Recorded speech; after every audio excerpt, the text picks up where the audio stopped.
Mesdames et messieurs, bonjour et bienvenue dans ce 13h. Voici les titres de votre journal. Au cours du Conseil des ministres qui s'est tenu hier au Palais de la Présidence de la République, le gouvernement a adopté le projet de budget de l'année 2020. Il s'élève à 8 061 milliards de francs CFA et entrera en vigueur en janvier 2020. 2020 qui est l'année où la Côte d'Ivoire basculera du mode de gestion du budget par moyen au mode budget-programme. Le Salon mondial du tourisme se tient à Paris en France jusqu'au 4 octobre prochain. C'est la 41e édition de l'IFTM Top Resa. Elle s'est ouverte hier en présence des professionnels du tourisme venus des 4 coins du monde. Et comme c'est le cas à tous les rendez-vous essentiels, la Côte d'Ivoire est présente à ce salon. Nous irons à Paris où nous attend Cheikh Koné. Et c'est ce jeudi que s'ouvre en Tunisie la campagne officielle pour le second tour de la présidentielle qui est fixée au 13 octobre prochain. Les partisans de l'homme d'affaires emprisonné Nabil Karoui ont fait savoir qu'ils n'accepteraient pas la tenue du scrutin si l'un des deux prétendants est derrière les barreaux. Un conseil des ministres s'est tenu hier au Palais de la Présidence de la République en présence du chef de l'État, le président Alassane Ouattara. Lors de cette réunion, le gouvernement a adopté le projet de budget de l'année 2020. Il s'équilibre en recettes et en dépenses à 8 061 milliards de francs CFA et entrera en vigueur à partir du 1er janvier 2020. Jérôme Kofi Aboulin.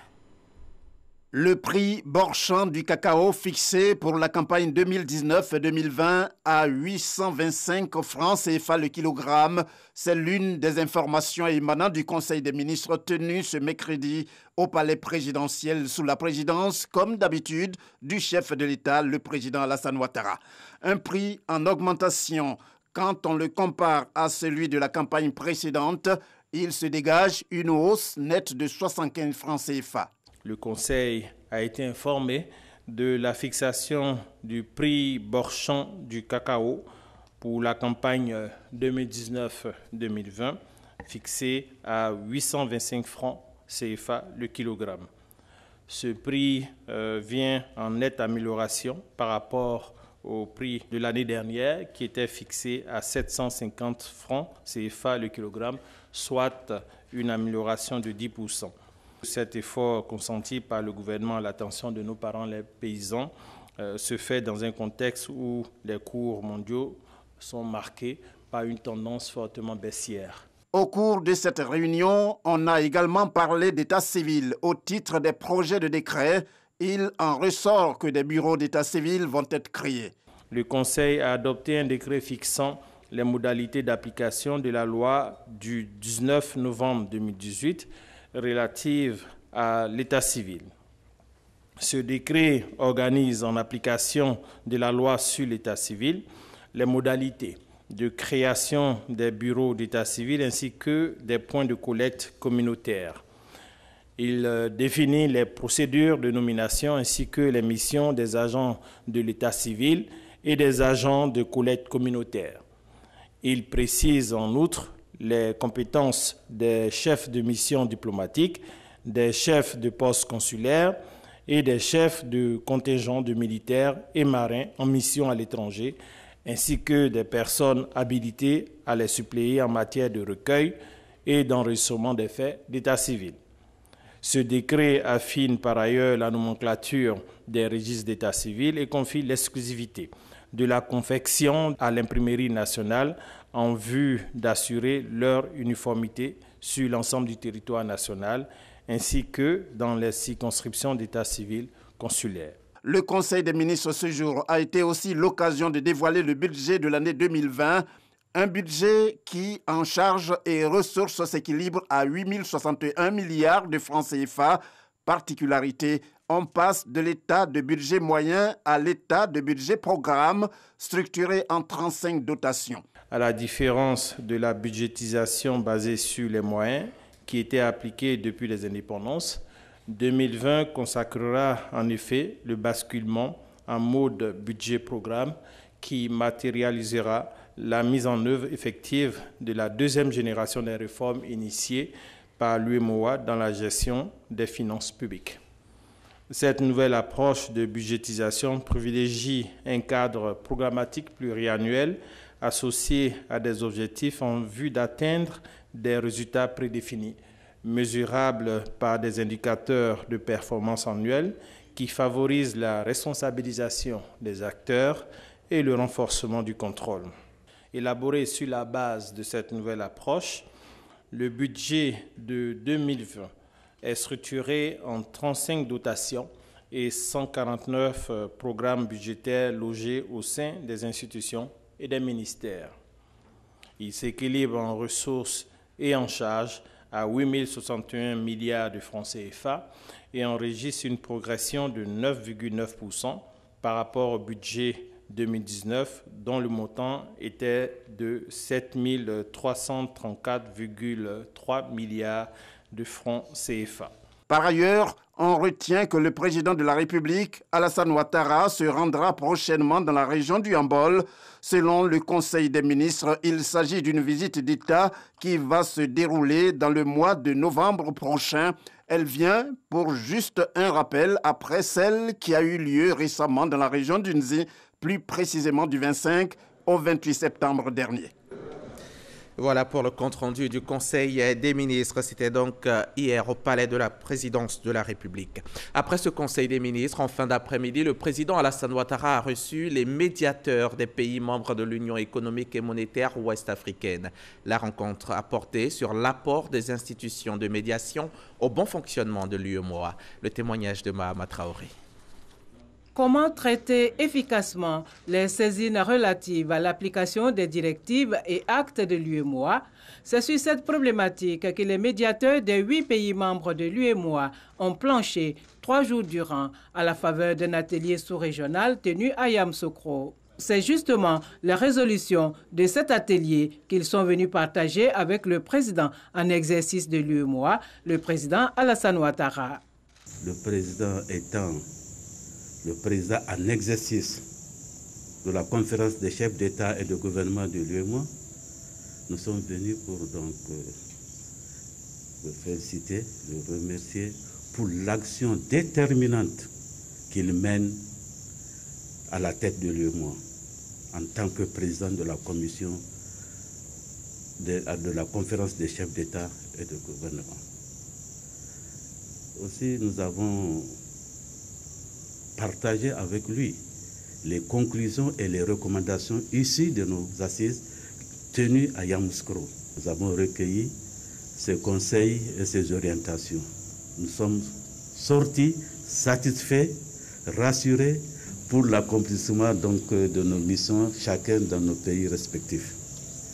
Créée en 2008, l'Association des médiateurs des pays membres de l'UEMOA a pour but de favoriser l'approfondissement de l'état de droit et l'intégration régionale par le développement des relations entre les institutions de médiation de la zone franc. Le reportage de Mahama Traoré a été commenté pour vous par Awa Touré. Coulibaly Kuibière Ibrahim, le nouveau président de la commission électorale indépendante, a pris les rênes de la CEI hier mardi dernier lors donc d'une cérémonie de passation de charge avec son prédécesseur Youssouf Bakayoko. C'était au siège de l'institution en présence de notre reporter Abdoulaye Koné. Entre le président sortant et le président élu, la poignée de main est chaleureuse. Après un entretien tête-à-tête, les deux hommes procèdent à la passation de charge, le couronnement de la fin du mandat de Youssouf Bakayoko. La CEI constitue l'un des principaux maillons de la dialectique démocratique à l'œuvre dans notre pays. Et je reste persuadé, Monsieur le Président, que vous allez poursuivre et amplifier le mouvement. Il importe donc, Monsieur le Président, que la CEI amplifie, de concert avec les autorités étatiques compétentes et les organisations de la société civile, ces actions de sensibilisation de notre classe politique et de nos populations à la conscience citoyenne, à la promotion des lois électorales, c'est-à-dire au respect strict des règles du jeu démocratique. À la suite de son prédécesseur, Kuibière Ibrahim Coulibaly a remercié la commission centrale sortante. Le nouveau président a salué le travail abattu durant ces 9 années. Je voudrais, au nom de tous les commissaires ici présents, dire que vous êtes un homme de devoir. Et je me rappelle bien, il avait été question de désigner un superviseur pour Yopougon. Et je me rappelle, vous m'avez dit Cubière, je souhaiterais que vous partiez ailleurs. Et je suis parti, et vous m'avez rassuré, rien ne va se passer, tout va bien se passer, et tout s'est bien passé. C'est également en exécution de ce que vous avez dit ce jour-là que nous allons mener notre mission. On fera de sorte à mériter la confiance de la nation. Merci pour tout ce que vous avez fait pour la Côte d'Ivoire, merci pour tout ce que vous avez fait pour la Commission électorale indépendante. Célébré par les agents de la Caisse de solidarité de l'institution, Youssouf Bakayoko s'en va avec les honneurs. Cuibière Ibrahim Koulibaly s'installe, prêt à affronter de nouveaux défis. La nouvelle composition de la CEI ravit plusieurs entités, notamment le GERDES Afrique, une organisation de la société civile basée à Yamoussoukro qui salue le renouvellement des membres de l'institution. Le GERDES Afrique les encourage à travailler pour des élections apaisées et crédibles. Reportage Léon Brokwame, RTI Boaké. Le GERDES Afrique, section Côte d'Ivoire, prend acte de la mise en place définitive de la nouvelle CEI avec l'élection des membres du bureau le 30 septembre 2019. Il adresse ses sincères félicitations aux nouveaux locataires de la Commission électorale indépendante. Le GERDES Afrique section Côte d'Ivoire constate cependant que des formations politiques sont absentes au sein de cette équipe. Considérant qu'aucune œuvre humaine ne peut avoir l'onction de tous les humains. Considérant que la valeur intrinsèque de toutes les institutions réside le plus dans ses actes que dans sa forme, considérant que notre pays est pratiquement à 12 mois des prochaines consultations électorales, considérant enfin que des voies de recours légaux et pacifiques sont prescrites à toutes les étapes cruciales du cycle électoral, recommande aux membres de la nouvelle commission électorale indépendante à œuvrer pour des élections justes, transparentes, crédibles et paisibles, à l'opposition à persévérer dans la voie du dialogue constructif avec le gouvernement au gouvernement, à laisser la porte du dialogue toujours ouverte. Le GERDES Afrique section Côte d'Ivoire exhorte toutes les parties prenantes à ces éventuelles ouvertures, à garantir cependant une représentation de la société civile dans les démembrements locaux de la dite commission. De Yamoussoukro, je vous amène à Nice, dans le sud-est de la France, où s'est ouvert ce matin le forum de l'Institut Choiseul, une rencontre qui se veut en prolongement des activités de l'Institut en faveur de nouvelles formes de coopération économique avec l'Afrique. Emmanuel Esmelissis, le ministre auprès du Premier ministre chargé de la promotion de l'investissement privé, représente Amadou Gon Coulibaly sur place. Je vous propose de l'écouter. Il s'exprime au micro de Noël Niagno. La Côte d'Ivoire, que nous avons l'honneur aujourd'hui d'accueillir en ce jour, est une terre d'hospitalité et d'ouverture. Un pays où il fait bon vivre. Un pays avec une économie en pleine croissance. Notre pays a enregistré de 2012 à 2018 un taux de croissance économique annuel moyen de 8%, contre 0,8% de 2000 à 2010. Et est considérée comme l'une des économies les plus dynamiques de la planète. Cette performance économique et sociale remarquable ne pouvait être imaginée à la sortie de la longue crise qu'a connue et traversée notre pays de 2010 à 2011. En effet, depuis l'accession à la magistrature suprême de son Excellence M. Alassane Ouattara, en 2011, les résultats suivants peuvent être relevés. La paix et la sécurité sont parfaitement restaurées. La cohésion sociale a été renforcée et l'économie est relancée et est dynamique. Ces résultats sont les fruits des différents plans de développement mis en place par le gouvernement ivoirien avec l'ambition d'inscrire la Côte d'Ivoire au rang des pays émergents à l'horizon 2020. Le Salon mondial du tourisme se tient aussi en France, mais à Paris. C'est la 41e édition de l'IFTM Top Reza. Elle s'est ouverte hier en présence des professionnels du tourisme venus des 4 coins du monde. Et bien entendu, la Côte d'Ivoire est présente à ce salon et c'est Cheikh Koné qui est sur place pour RTI. Bienvenue à l'IFTM Top Reza 2019, le rendez-vous par excellence de l'industrie touristique qui a ouvert ses portes ce mardi 1er octobre à Paris, en France. La capitale française va être transformée en capitale mondiale du tourisme dans toute sa diversité. Quoi de plus normal, la France reste la première destination touristique mondiale avec un chiffre record de 2,8 visiteurs chaque seconde, soit 89 millions de touristes en 2017. Je crois que pour un pays comme la Côte d'Ivoire, être présent ici est indispensable parce que ça permet de toucher tous les décideurs du monde économique du tourisme français, de pouvoir également toucher des influenceurs. Et je sais que la Côte d'Ivoire est une destination appréciée. Et donc j'espère que tout se passe bien, mais c'est les échos que j'ai en ayant visité le stand de la Côte d'Ivoire. Donc à très bientôt parce que je serai moi-même visiteur en Côte d'Ivoire fin novembre. Donc voilà, j'ai tenu à montrer l'exemple. Durant 4 jours, le salon va réunir toute l'offre B2B touristique internationale avec des agents de voyage, des tours opérateurs, des offices de promotion ainsi que des compagnies aériennes. Pour marquer sa présence, la Côte d'Ivoire s'est dotée d'un stand de 100 mètres carrés avec une participation placée sous le signe du tourisme vert. Nous remercions tous nos opérateurs qui ont accepté de venir sur le thème de la nature, la sauvegarde de la nature, des propositions directes. Et c'est cet écosystème que nous mettons en valeur, que ce soit effectivement dans la récupération d'objets pour faire en sorte que la nature elle-même prenne sa place. Aujourd'hui, nous avons certainement l'un des pionniers en la matière dans le monde qui utilisent des objets récupérés pour un système de visite en Côte d'Ivoire sur la lagune. De nombreux visiteurs ont pris d'assaut le stand de la Côte d'Ivoire pour cette première journée. La Côte d'Ivoire, mon pays, à travers Côte d'Ivoire Tourisme, qui a mis l'accent sur le côte tourisme, qui, ma foi, est une très belle initiative parce que ça permet en même temps de parler de tourisme et aussi de parler d'environnement. L'édition Top Reza 2019, c'est la présence de plus de 1700 marques,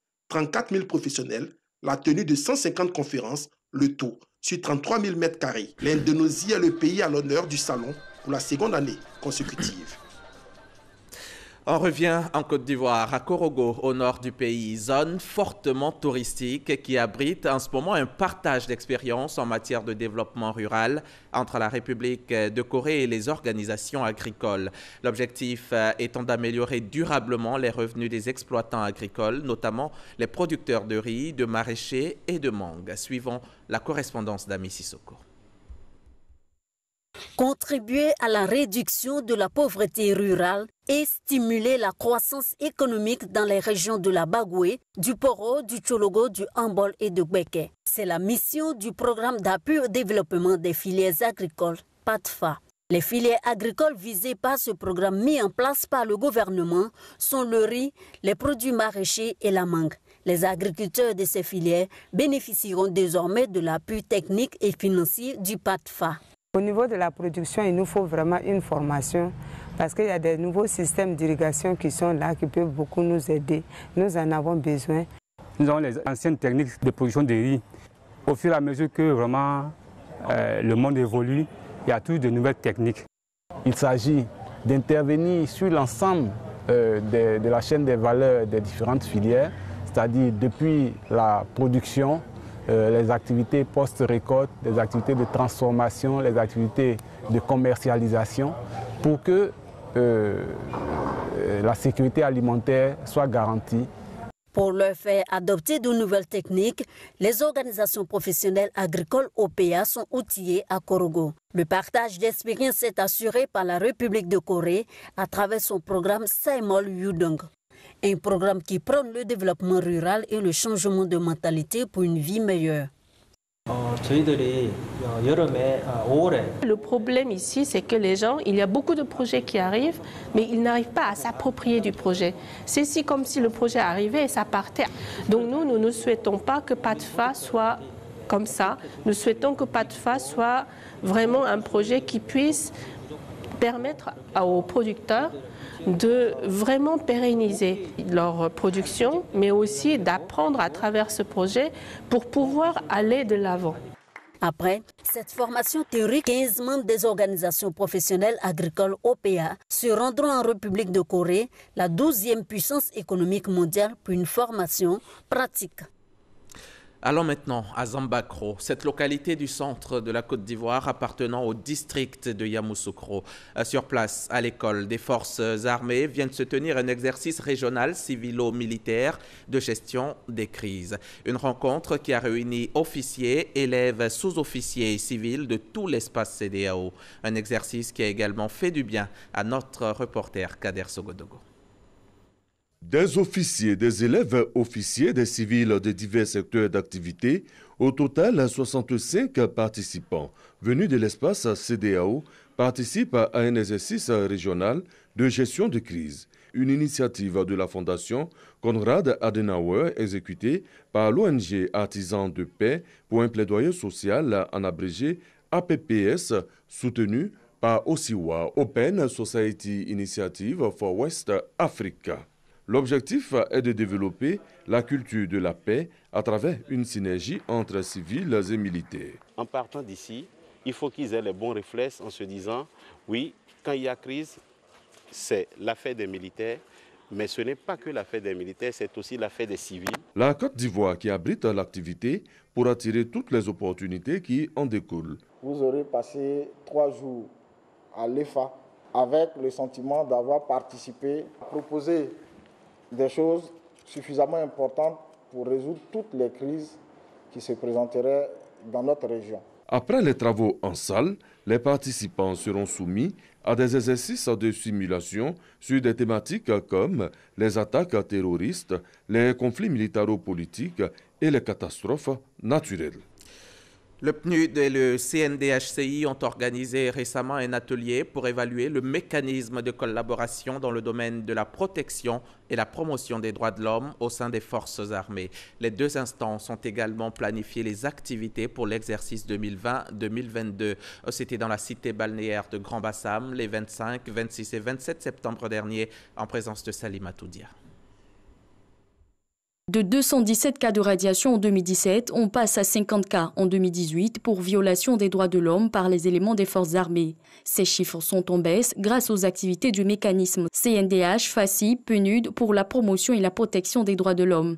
Plusieurs acquis ont été notés lors de l'évaluation du mécanisme par les différents acteurs. Le retrait de la Côte d'Ivoire de la liste de la honte et la participation de la Côte d'Ivoire au maintien de la paix.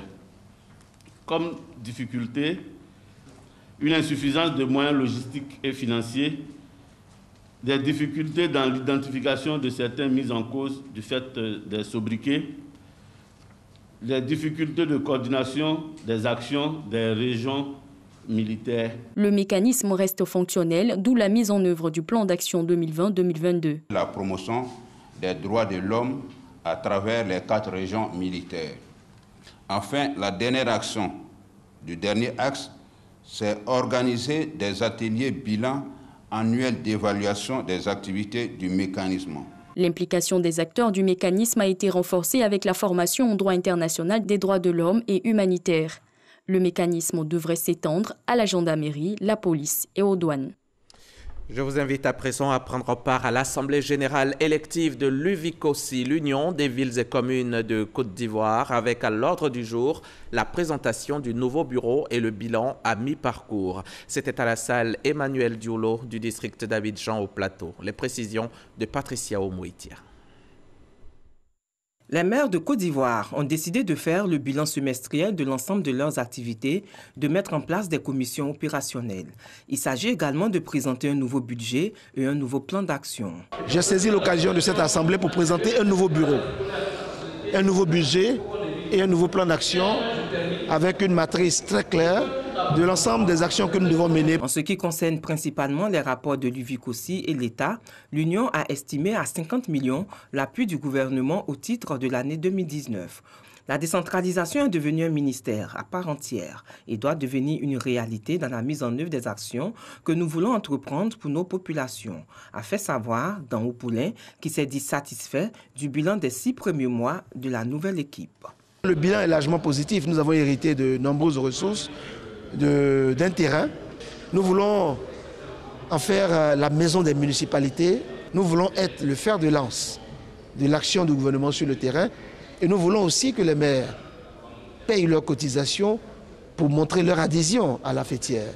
Dan Opoulin a été élu président de l'Union des villes et communes de Côte d'Ivoire, UVICOSI, le 9 mars dernier, en remplacement de Kone Kafana, maire de la commune de Yopougon.